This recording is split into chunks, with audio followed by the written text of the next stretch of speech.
Cyberabad police ने बुध की शाम अजीज नगर मोइनाबाद में वाक़े एक फार्म हाउस से बड़ी मिकदार में नकदी जब्त की है। भारतीय जनता पार्टी बीजेपी से मुंसलिक 4 अफराद को पुलिस ने हिरासत में ले लिया। इत्तला पर कार्रवाई करते हुए साइबराबाद पुलिस ने अजीज नगर के एक फार्म हाउस पर छापा मारा और 4 अफराद को बहस करते हुए पाया। अफवाहें हैं कि रकम का मकसद TRS-MLA को खरीदने और तेलंगाना राष्ट्र समिति TRS हुकूमत को गिराना था।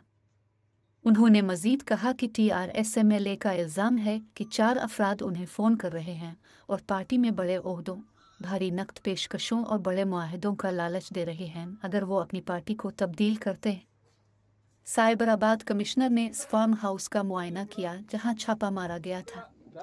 इन 4 अरकान के बारे में एक सवाल का जवाब देते हुए जो कि TRS-MLA को भारी रकूम और मुआहदों की पेशकश करके अपनी वफादारियां तब्दील करने का लालच दे रहे हैं। तफ्तीश जारी है, जल्द ही मजीद तफसीलात बताएंगे। तमाम जावियों से जांच की जा रही है। कमिश्नर ने कहा कि कानूनी कार्रवाई शुरू की जाएगी। मंगूडव असेंबली हल्का के लिए TRS और BJP पार्टी के दरमियान सख्त मुकाबला है। हालिया दिनों में TRS और BJP पार्टी के लीडरों ने अपना रुख बदल लिया है। TRS-MLA को मातिरेड्डी राजागोपाल के BJP से वफादारियां बदलने के बाद मंगूडव के ज़िमनी इंतखाब की ज़रूरत पड़ गई।